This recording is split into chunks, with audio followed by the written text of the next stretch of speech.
Hello, I'm Louise Roe and welcome to the SheerLuxe show, my first of the year, and we have another great show for you today. Very January vibes. Lou and Nana give us their style predictions for 2025, plus the fabulous Jonathan Van Ness gives us a tutorial on the viral hairstyle you need to change things up. But first, let me introduce our wonderful guests, founder and creative director of interior design studio Barlow Barlow, Lucy Sear-Barlow, beauty expert Rhea Cartwright, and fashion stylist Juliette Foxx. Welcome, ladies. Good to see you. Good morning. Last time you were on, you were off to buy a tree. Yes, looking as fabulous as you are now. But yeah, it's my tree-wearing outfit. Did you get a discount? No, I didn't. Outrageous. I didn't. But she did say she liked my outfit. Okay, good. So for me, that's like a win. And the tree is thriving. Thank you very much. Good. I know. I'm so proud of myself. Well done. I kept the tree alive for like 2 months. January is always like, it feels like it's got 62 days in it. How are you guys doing? I love a Jan. You I do? love Jan. I read this book called Wintering by Christine May, I believe her name is. Ooh. And it's all about the seasonality of January and just leaning into it. And it's changed my life. I feel like I will read it now every single winter.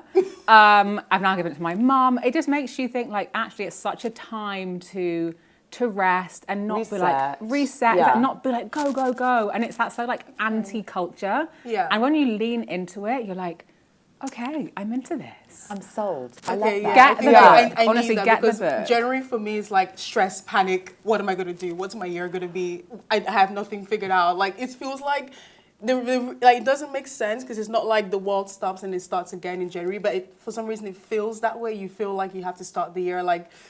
Well, for me personally, like I have to know what I'm doing. I have to figure out what I'm doing for the year. What is my plan? And it makes me feel like a lot of tension. So I may need Miss May's book. Wintering. Reset. Yes. Wintering. It is honestly, it's amazing. Thank you for that. Yes. I think I've got one night out in January, rock and roll. And I'm actually quite happy about That's it. one more than me. I went out last week on Thursday and there was like barely anyone out. We went to karaoke and we had the whole place to ourselves. Nice. Which was really nice. But it was like, well, where's everybody? And I was like, oh, dry January. I know so everyone's at home, everyone's tired, everyone's like exhausted from the Christmas season. Hibernating. Yeah, hibernating. Well, we are blessed with 3 experts in the worlds of fashion, beauty and interiors on the sofa today. So can you guys give me a heads up? I will start with you, Lucy, on trends, maybe in your respective fields or not, for the year ahead. Or I don't love the word trend, just something that's catching I know, your trend eye. sounds, it's starting to become a dirty word, It is hasn't a bit. Because we shouldn't be following trends, should we? So well, anything maybe not in interiors anyway. It's sort of frowned upon because it sounds a bit like you're going to put a room together and then next year you're going to throw it all out and start again, which is not what we're aiming for. But anything that I suppose is catching your eye. Yes, I mean, of course, it would be really dishonest to say that none of us are sort of, fancy a trend. We all get hooked in, don't we? I mean, you can't not. It's everywhere. But I think there are definitely some themes that are here to stay. I would say going well into 2025. I think that, which I have to say I love and support, that very earthy palette, the tendency to much more terracottas and bricks and browns. Trend. Yes. And that is fine. And it's cozy and it's yummy and it's warm and it's classic and that's here to stay, I would say, for sure. That sort of earthiness. Good. And then the other thing I think that really is kind of noticeable and it's now trickling, it's got that trickle effect, it's coming onto the high street, which means it's going to be here for a while, is we're saying goodbye to those sort of brass, in all its forms, antique brass, satin brass, and it's going much more towards a chromy, nickel-y, silvery, 90s, noughties, much more pared back aesthetic, stainless steel kitchens, people are, the sort of algorithms are all for those kind of 90s Habitat IKEA chairs popping up on the interior and, pared back. Squiggles and wiggles and scallops and frolics are sort of going and it's clean lines. I feel the same about fashion, actually, pared back. Yes. I was going to say, as well as terracotta, which I love. And I think you can do in many different ways. Yeah. Smaller wardrobe. Capsule. Sorry, guys. Yeah. Charlotte's like... but I still want to shop, but just being really curated. Yes. I would rather spend the money on one or two. I do agree with that. I think maybe I should just be quiet for this second. No, go on. Like pared back, simple, and I'm sitting here with my giant pink head, like, thinking about the giant squiggly mirror in my living room, my green sofa. I don't think there's, I will say, like, the chrome has kind of got me a little bit because I'm such a gold. Yes. There's so much gold in my house. It's maybe too much. If you saw it, you'd be like, Juliette, I beg. Stop. Well, no, because I love the mix. I think gold and silver together is my favourite. Yeah, I break saw this, the rules. Like, Break really the rules. cool, like, chrome chairs on Facebook Marketplace. Yeah. And I was like, oh, I really like these. I actually got them for my bedroom because it's a lot more muted in it because that's where I sleep and I like it to be like more. I think you would actually appreciate it. There's a terracotta vase in there. You'd be very Nice. so I kind of got the chrome chairs for the bedroom because my living room is like, it's very me and like very personable. So I feel like and also the same with like my wardrobe. Like I feel like even if I tried to pare things back, it would be like the one piece I buy would be like a sequin green blazer, you know, like it would be, but I think it's more what you're saying is like buy things that you really, really, really love and then buy once instead of like loads of little things that just bulk up the wardrobe and then you find yourself being like, oh, I actually have nothing to wear. But there's like 1,000 things in there. Well, that's because you're not buying smart. So maybe that's what it is. Like buy smart. 100%. Yeah. Rhea, have you got any? Well, I think this kind of intentionality and curation for sure goes into beauty. The one thing I think I'm seeing, we're going to see a lot, and it's not necessarily new, but is the Koreanification of mainstream beauty. And I was thinking about this. Korean beauty, obviously, we've seen it everywhere, and like all the sheet masks and the 10 steps and whatever. But most people still haven't tried Korean skincare. They've not had a product that's really become a mainstay in their bathroom. So I think what we're going to see is rather than Korean brands necessarily take up space, we're going to see a lot of the brands we already know and love look to there because honestly, they are living in the future over there with their textures and their packaging. Why is it so good? Yeah. I just think that Asia has been such a hub for innovation and they're obsessed with skincare in different ways to us over here, like even on their treatments. I know personally many people that are traveling there to see what's coming out. I mean, it's wild. So I think, yes, using what already exists as inspiration, we're going to see it more from the big guys that we already know and love, which is in a way is a shame for the Korean brands that we should support.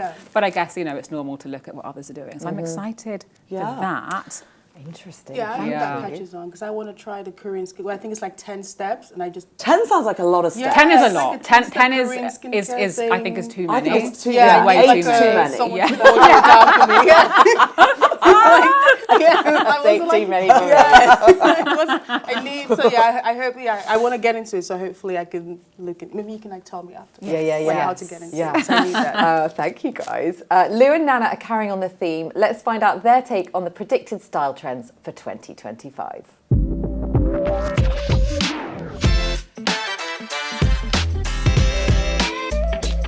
This week on the SheerLuxe podcast, Maya and I are joined by a very special guest. Isn't it weird? I usually do this myself on my Instagram and I get to choose the question, but now you're choosing them for me. We talk all things fashion, hair, beauty, career, and get all the I'm a celeb goss. I did a trial that wasn't aired. Oh yeah.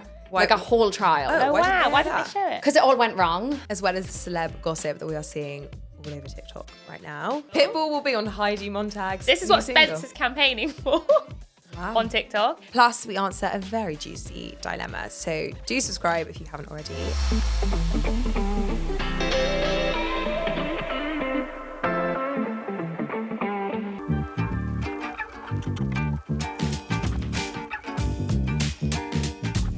Hello and welcome to our SS25 trend predictions. I am here with Nana and we are going to break down what we think will be the biggest trends for the year ahead. So let's start, Nana. What is top of your list? Top of my list has to be power dressing, suits. We obviously had Bella Hadid on the Saint Laurent catwalk, which I think that picture has just been seen by absolutely everyone. Yeah, I think I read a stat that it was the most viewed image from all the SS25 shows, which is crazy. Yeah, I just think it's a really great way to look instantly elevated and like a boss. Yeah, I think that what feels modern about it for this year is that it's a little bit more, like the silhouette's a little bit softer. It's less kind of like structured and tight and tailoring. It's a bit more like slouchy. Yeah, it's a lot looser. Exactly, you're a big fan of the ties. Yeah, love the ties. And I love that also you've got it in skirts, you've got wide leg trousers, like Stella McCartney, Saint Laurent, all of those shows were just my absolute favourites. Yeah, there's a Stella McCartney image actually with, she's got a really big loose trench over the top of then a blazer and the loose trousers, and like, yeah, it's just such a bold but feminine and soft look. I really love it. I know. Really great. How about you? What else are you loving? Well, I guess it kind of ties in from the kind of power dressing is that ladylike movement. Still in that sort of boardroom attire, but a little bit prettier. So like the button-down cardies, the pussy bow blouses, the little like kitten heels. Yeah. It's very pretty. Like Michael Kors had some really beautiful runway images. Jill Sander had some Peter Pan collar blouses. Yeah. And I think then also like juxtaposed with something stiff, like Prada had the like cute pussy bow blouses, but then with like the skirts had some metallic detailing and things like that. So I think you can add an edge to it. It doesn't need to be too like sickly sweet pretty. Prim and proper. So I think that's actually a bit of a theme running through the trends, is that there's a mix, I think, of styles running through from the looks. A lot of it crosses over to each other. So yeah, you can kind of blend all of your looks together. Exactly. Another one, and again, a similar vein of like the mixing styles, is sports luxe. Yeah, every designer pretty much tapped into this trend in some small way or a big way. Yeah, we've had Bottega, Ferragamo, Loewe, Michael Kors, Mimi, Prada, Stella McCartney, Zimmermann, all rocking like a windbreaker style jacket with then a more kind of polished look on the bottom, whether it's like a really floaty skirt we saw at Zimmermann, or like lace details, to then tailored pants at Bottega,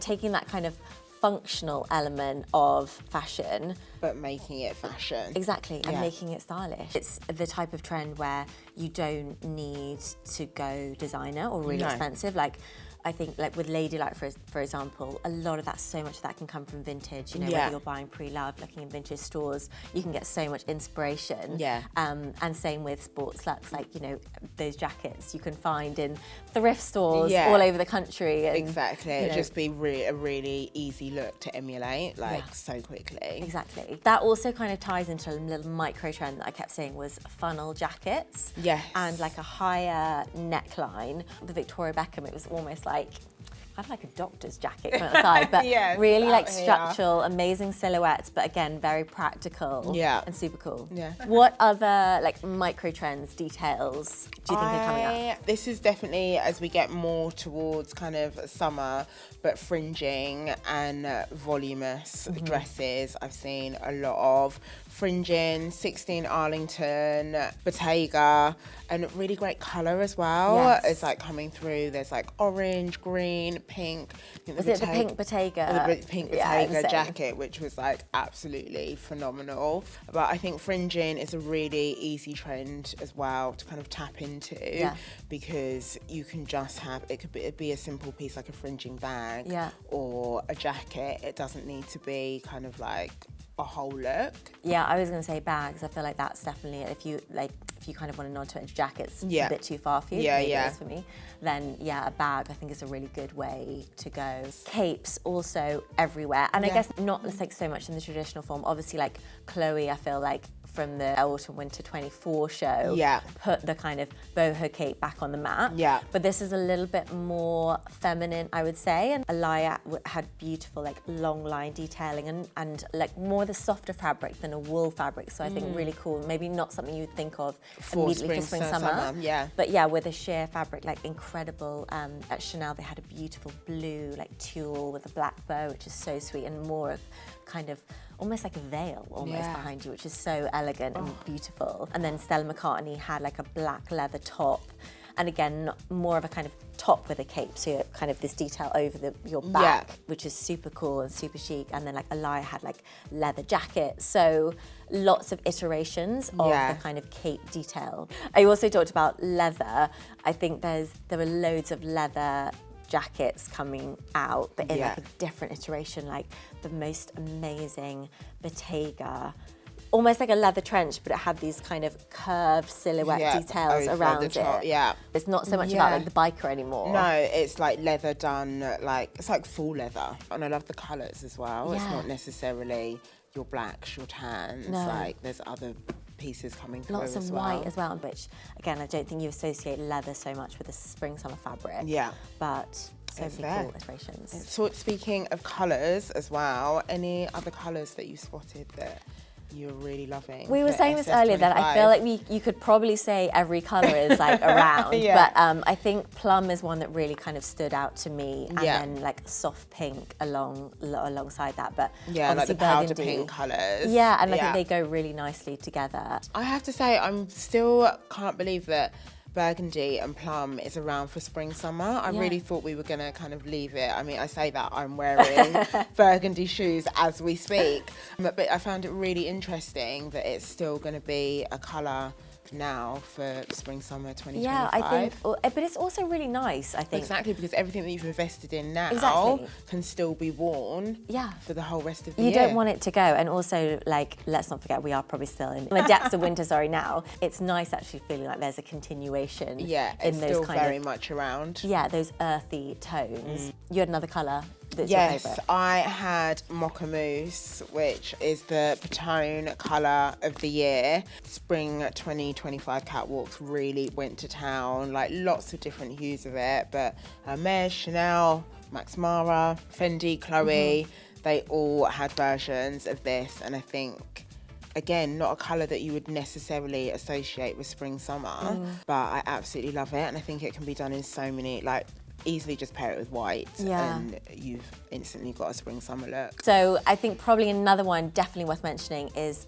plaid, because again, another one I think you automatically think that's kind of festive and it's Christmassy. Yeah. But it's not. No, it's not it. That was another one. Acne, Bottega, Burberry, just to name three, they all had it in abundance. And yeah, I would also associate it with festivals. I know you said kind of, so I feel like for summer, actually, that would be a really good look for festival. Just have like shirt wrapped around for a bit of layering. Yeah. Would you wear it? Do you know what? I think I would do a skirt. Okay. That's another trend which isn't on here, but with a simple white tank top. A lot of white tank tops. Yes, a lot. And I think that also kind of leans into the sports luxe with that kind of just really simple tank. Yeah. It's just so chic as well. Yeah, so that would be me. White tank and a plaid skirt.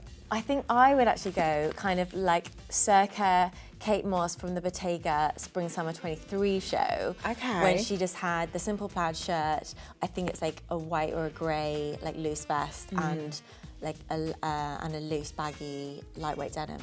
Okay, nice. Very cool, just very like that is me on the weekend. Yeah, just very really thrown together, but actually it looks super stylish instantly. I mean, Kate Moss, like she can do no wrong. But yeah, that's my kind of vibe for plaid. Amazing. Oh my gosh, we could literally be here all There's day. So more, luckily, all year to talk through more trends. So see this as your kind of first little delve into what's to come for this year. But I hope you enjoyed that. Thanks so much.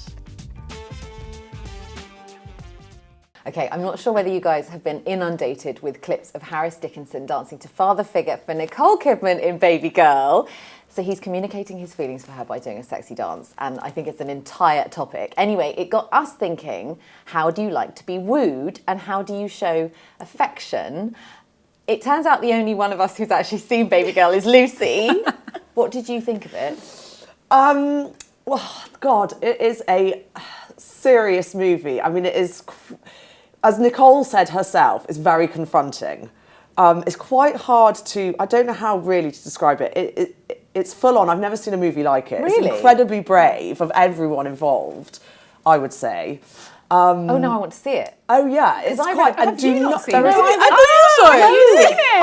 I read a bad review, and so I was like, I won't bother. But now, I went to see it with a girlfriend because we really fancy Harris Dickinson, and I would say girlfriend is the only way to see it. Do not go. For goodness sake, don't go with any parents. Not that you probably do go to cinema with your parents, but just in case you're thinking of it, don't. I mean, even going with my husband, I'm not sure. I think go with a girlfriend. oh my gosh. I mean, I've seen the trailer. Have you guys seen the trailer? Yes, It's just, And I know what it's about. He's He's her he's intern. young and they Yeah. work together, and then CEO, yeah. and she's this fearsome, professional powerhouse. And then through their affair, the roles are totally reversed, and she likes to be dominated and told what to do. And it's full on. Oh, Nicole, I see what you're up to. It is brave of her. It is brave of her. It's brave of him. It's brave of everyone involved. Oh my God. Soundtrack's amazing. Okay. If you like Harris, I would say go and see it. I don't know. Have you seen Triangle of Sadness? No. Oh, it's so good. We talked about that on the show, though. Okay, so he's from that. Yeah. All right, so from that to love languages. 5 Love Languages, I was just saying, it's a very short, impactful book that is, I have been told, the second best-selling book in the whole world ever. Insane. Anyway, it basically, in short, is written by an anthropologist who then turned into a marriage counsellor, and he saved so many couples from getting divorced through, I think, these quite succinct approaches, turned it into a book, and I think everyone should read it because it kind of explains what might be your love language, i.e. what makes you feel loved and feel like the relationship's perfect, is different to your partner's. And so breaks it down into touch is one, gifts, which sounds silly, but acts of service, so doing things, and I think that's my husband is very good at doing that stuff. Words of affirmation. Yeah, it's probably. Have I got 4? I've probably missed And something. then physical touch. Yes. Did you say physical touch? think Quality time. Is that another one? Okay. Yeah, it's like physical touch, quality time, words of affirmation, gift giving, and what's the other acts one? of service. acts of service. Yeah. Yes. So what's your love language, and how would you? It depends on the day, Monday, gift giving. That's the best answer ever.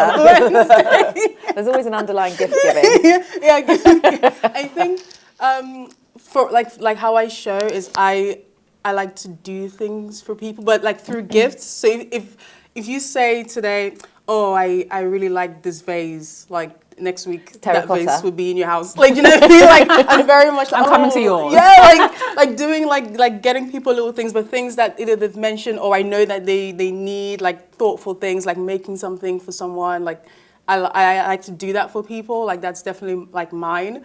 I think in terms of receiving, honestly, all of the above.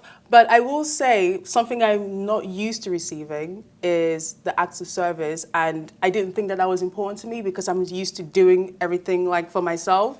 And long story short, I had an operation, and my brother, who's a medical student, he came to stay with me, partly because I think he was just like weirdly curious to like help me with post operation, that's like part of like extracurricular activities. But also he would like literally like change me, like clean me, and like do my dishes. And I was like, oh my God, no one like ever. And I just thought, this is the nicest thing. And my brother is not that kind of person. You know how guys are like, oh, I don't do things. I like love you. He's like, yeah, whatever. But then he did that. And he came from Wales and he helped me. And I thought, okay, that's love. Like he does love me. He doesn't need to say it. So I was like, oh, okay, it's nothing that I would have asked someone to do, but I didn't realize how much I needed it. And then since then, that's become like something I'm like, if someone does something for me without me asking, it means the absolute world to me. So I think that's mine. What about you guys? Mine are all. Like, my future partner will need to be an absolute polyglot. I'm like, do you speak 3 languages? Because if not, we can't do this. 3 love languages. I feel bad, because, and I was actually weirdly on the weekend was doing like a vision spreadsheet. And one of the questions was like, what is yours? And I was like, no, it truly is all of them. They're all important. I think if I had to, exactly. And I think as well, I'm realizing as I'm getting older, is the intentionality behind them. Yeah. Because I think you could almost have quality time and it not feel that quality. Or someone can like say a nice thing and feel a bit like, are you just saying it to say it or do you mean it? So I'm like, it's all of them with a sprinkle of intentionality on top. And I think 6 for me, love languages. yeah, it's 6. It is 6. Does that exist? Low-key. Yeah, it's not hard. Just that tall, funny, likes cats. One more. Likes cats. Yeah, likes cats. Oh my Me God, and Juliette are cat so mums. if I have a boyfriend, but if I was to meet a man and he was like, choose between you or Oscar, oh my God. Oscar and I will carry him out of the house. Impossible. Like, get out. Literally. Amazing. That's If number you one. don't Love like my Bruce, cat. like you can't. Bruce and Oscar. Yeah, Bruce Bruce. and Oscar. His name is Oscar de la Renta for 2009. Love Very Nice. specific.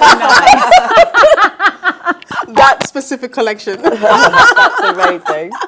Lucy, if you got a love language. Gosh, well, I do. I suppose now I'm thinking about it, does this make it a bit selfish? Because I do like shopping, and I do think I'm quite good at it. So I do love buying people presents, and I'm quite generous with them. So I would definitely say. You would be my boyfriend. Now I know that is a love language. I never knew that was a love language. I just thought I was sort of buying people's love, but yeah. And also at least the thoughtfulness, like you saw something, you thought about them, and you thought, oh, they would like this, and then you got for them. And they can overlap, like yours definitely acts as service and gifting. Like. Like it's like you think about, you see something, you think, like in that moment you thought about them, and you thought, let me show them. Labour over what you're going to get someone, and it is a brilliant little book for anyone that hasn't read it, and super short. So, all right, next up, bit of a switch up. The utterly fabulous Human Sunshine, Jonathan Van Ness from Queer Eye, shows us how to do the hairstyle of the year.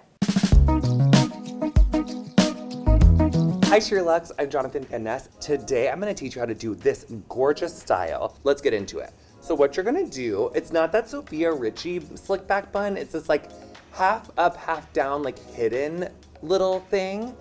You're going to need a clip, some elastics, and you're going to need some like texture cream or like a hair oil, something to kind of like finish the look. Okay, now also caveat. You could do this with like curly hair, coily hair, kinky hair, straight hair. The only thing that you really need here is to have hair long enough that like will reach to the back of your head. First thing we're gonna do, we're gonna go from your part down to the top of the ears. So I'm gonna section this. So it should be something like that. And then I'm gonna repeat that same thing over on this side of my hair, like that, clip. Okay, so now once you have the back, you're just gonna clip that away. Now we're gonna apply some product. I like to use our air dry cream, or I really like a Toncho stick, or like some pomade for this. Instead of me just putting this air dry cream all over this section, I'm gonna divide it in half so that it's like the bottom and the top. And I'm gonna put this air dry cream on my fingers and really like concentrate it here, because I really want this like slick vibe here. Then I'm gonna take this hair down and do that again. This is like just like the leftover air dry cream on my fingers that I'm pressing into it. So air dry cream is this incredible product from JVN Hair that I love so much. If you ever like go to my gram, and like I have really curly hair, and so anytime where my hair is curly, it's only air dry cream. I put it in my hair wet, I diffuse it, or I let it air dry, and it really brings out my curls. One of the reasons why it's so good with curls is it has chia seed and linseed in it, which are both like natural seed, plant-based like holders, like fixatives. So it holds, it's giving like gel. So if you put it on your hair when it's dry, it's just gonna give you that hold, but it's not gonna make it curly. So I'm using it on my dry, straight hair because it has that hold in it to create like this very shiny, slick look. So I'm gonna repeat that process over here. You don't need very much air dry cream for this part. Like really don't need very much. Now, if you really wanted to get like super into it, you could like take a comb and like really like, ooh, get her like sleek, give yourself a tension headache. Same thing here, I have some leftover air dry cream. Taking a little brush. We're gonna take 2 elastics. I like 2 for some insurance, influencer. And I'm gonna take those 2 little strands, I'm gonna tie it together with this little elastic, okay? Now I can take this out. Oh my God, am I Gigi Hadid at the Met Gala in 2019? Do you see how pretty that is? So you see how it's like this, but then this? So it's like when you want to have your hair down, but you don't want to have any hair in your face, this is like the best, cutest look. And then when you have a hairspray like this, you can go like this. Yeah, it's really good. Yes. Gosh. You know, people often ask me, they're like, how do you handle the pressure of being like this stunning and beautiful and like perfect? And the answer is always the same. It never gets easier. Remember, if you have curly hair or like any texture, this will work for you. You just need to make sure that this part of your hair can reach a little hair tie in the back. You could like curl this if you wanted to. Like you could do other stuff. We just have people to see and places to go, so I'm not gonna curl this because it looks so pretty. If you want more tips and tricks like this, make sure you are following SheerLuxe. If you want a little bit more of me, make sure you're following over at JVN Hair. Bye.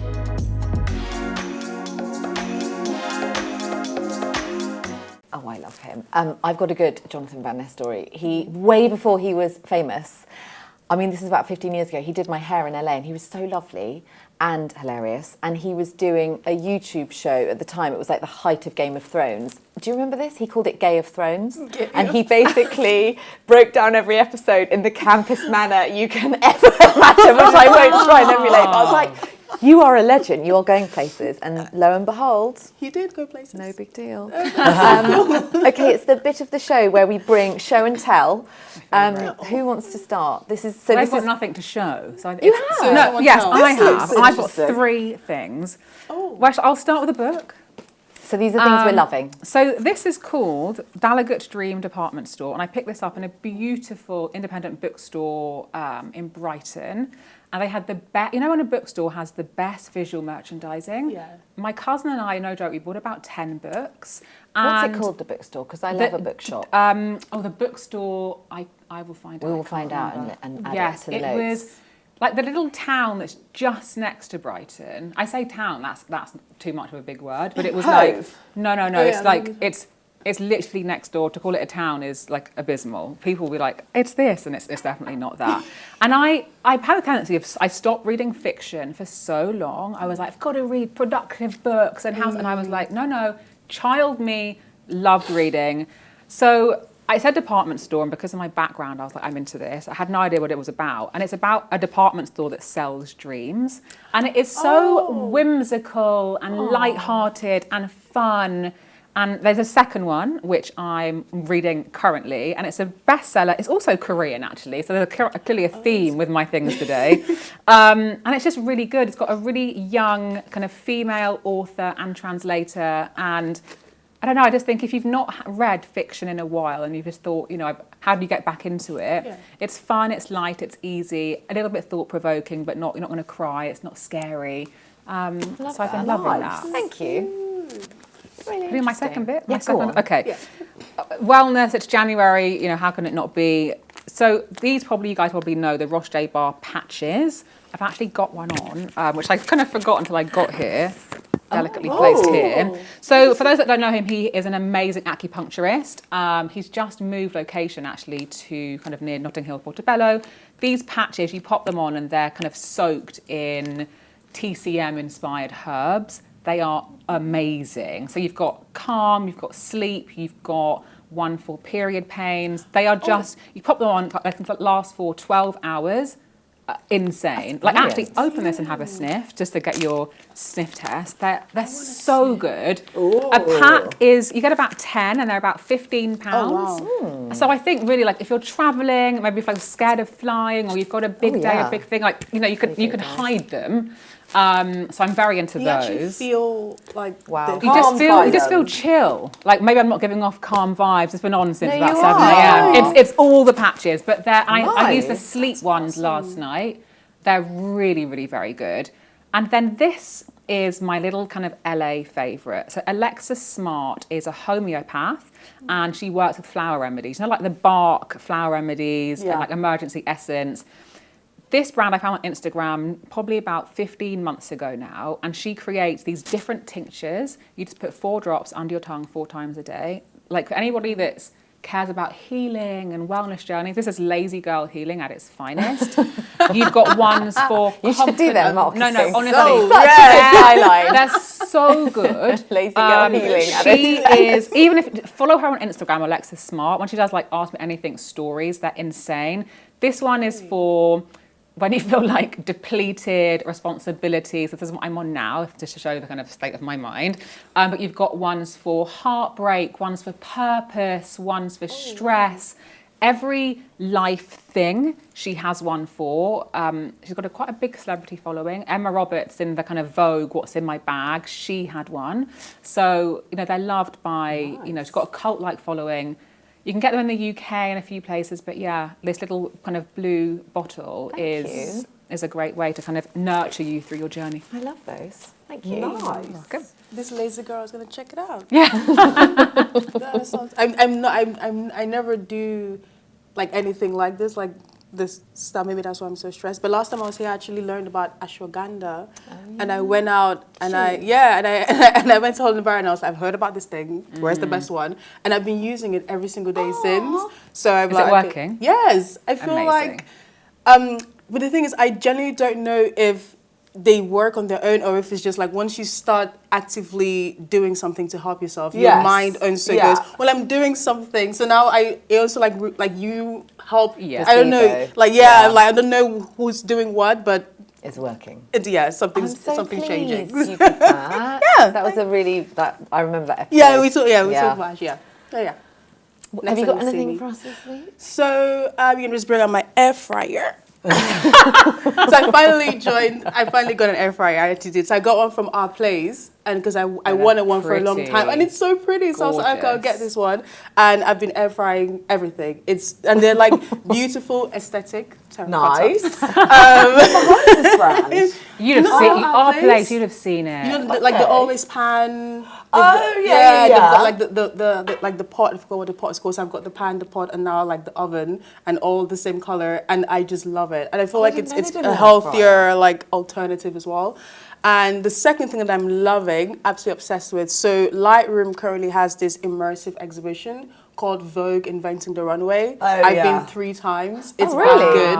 I love it so much. I felt like, so I studied fashion design at uni, and then now I obviously still work in fashion, but when I fell in love with fashion a long time ago, it was because of like the shows and like the creativity and the spectacle and the art of what a fashion show is and everything that goes into making it. And I feel like sometimes when you're working in fashion for a very long time, sometimes it like obviously becomes work, and then you forget like the thing that you first saw that made you fall in love with it. Like I remember like first seeing like McQueen at the V&A, and I just like I had that feeling again when I saw it, and because it's immersive, like you're completely surrounded by the visuals, like the floor, the walls all around you. It's a huge space. It's so beautiful. It's in King's Cross, and it's like £25 for a ticket. It's called Vogue Inventing the Runway, an immersive exhibition. I took my mom the first time. The second time I went with my sketchbook. Oh, wow. So and the third time I went with like a little notebook and my sketchbook again, just to sit and just take it all in and just be like, remind myself like what it is I love about fashion, what got me into this crazy, world of fashion in the first place. And it's honestly, even if you're not like a big fashionista, you just go there and just see, like, honestly, it will change the way that you walk, the way that you approach life. It's just fantastic. It's like just seeing people walk in their purpose as well and just be creative, and like seeing designers when they start and fashion shows happening on the street and the store. It's so good. It's so good. Thank you. Go check it out. It's so love good. That. Yeah. I'm obsessed with it. 3 times. They took my money 3 times. Season ticket. Lucy. So mine's very January. I'm quite late to the game. I don't know if anyone has. I haven't yet, but tell me. I went for them, and I have to say they are very heavy and they are very expensive. But once you get used to them, they are now my absolute best friend in the whole lot. Feel them, they're heavy. Oh, you weren't lying. But they now, I'm so used to it. I can't walk anywhere without them because they become like this sort of. And it's so good for January being. Oh my god! Yeah, so you first put them on, and you're like, wait. So they block everything out. And they block everything out, and the noise moves with you when you move. Honestly, you look. My husband thinks I look ridiculous, but I can't go out without them. And what I'm listening to is even more interesting. Is I'm sure you've already talked about it on the show, so apologies, but is Bella Freud's unbelievable podcast, Fashion Roasties. It is so good. She is so unbelievably relaxing to listen to. She talks so slowly. She's so erudite. She's so smart, wise. Her guests are just phenomenal. And it's They all lie down on the couch like Sigmund Freud. And she just reminds me, we all talk too quickly. I think it's maybe watching too many... I don't know, TikTok, crap TV or whatever. We've done research. We talk like 25%. It's not chic. Yeah, it's not chic. And walk. It's not chic. And walk. I mean, whoever measured this, but I have it on good authority. Bella Freud talks so beautifully, and I just love listening to her guests, and it's fascinating, and I just sort of want to be friends with her. She's watching the show. So if you're listening. Oh, she'd be a great guest. Next time Lucy's on. I've got 2 quickies. Kosas, which is an LA brand actually that I love. and sending all the love in the world to anything LA related at the moment. Yes. And these are new, lovely pressed powders, which I sort of went off pressed powders years ago because I wanted to feel more glowy, but actually they allow you to still be glowy, and I feel like it lasts. They come in slightly different tints. So there's a pinkier one, a yellower one, and this is the peachy one, but I love a sort of all-rounder. And then again, I'm a bit late to the game, but Simon Sinek, I was given this for my birthday, the Infinite Game, and I haven't finished it yet, but in just sort of a quarter through, he reframes how you look at, well, it's supposed to be for business, but in all honesty, it's made me reframe how I look at life. So instead of being like, this goal is going to be achieved by this, and then we will go on to this, he's like, it's an infinite game that I think he sort of learnt from his grandmother, and her approach to life is like, once you see it as success is just never ending, and not in a bad way, it's sort of a positive way of looking at it, you will approach everything completely differently and a bit less frantically and constantly getting to a finishing line that then moves again away from you, and I like that. So I'll let you know how it ends. It won't end. It's infinite. It's infinite. Keep reading. Can I just say, everyone brought their A game today. I'm very grateful for all the like heartfelt tips and advice, practical and emotional. Seriously. Basically, we're mad. We like cats. We're like difficult girlfriends. Great. And if your pet does not have a fashion collection and season, I do say, if Oscar meets other pets, is he like, so, Chloe, spring 93. Oh, you don't have a year. Okay, sorry about that. We can't hang out. He's very like, he's very that. So I'm like, sometimes to me, and I'm like, all right. You should bring him next time. We've had Prada the dog on here before. Want the set to get destroyed, huh? Okay. I'll leave that to Charlotte. Guys, that's it for today. Thank you so much to the gorgeous guests, to Lou and Nana, and of course to Jonathan Van Ness. Next week, Nana is hosting the show with fabulous guests and more fashion and beauty content. We'd love it if you guys could comment below, give us a thumbs up, and do subscribe if you haven't yet. Have a wonderful day wherever you guys are. Bye-bye.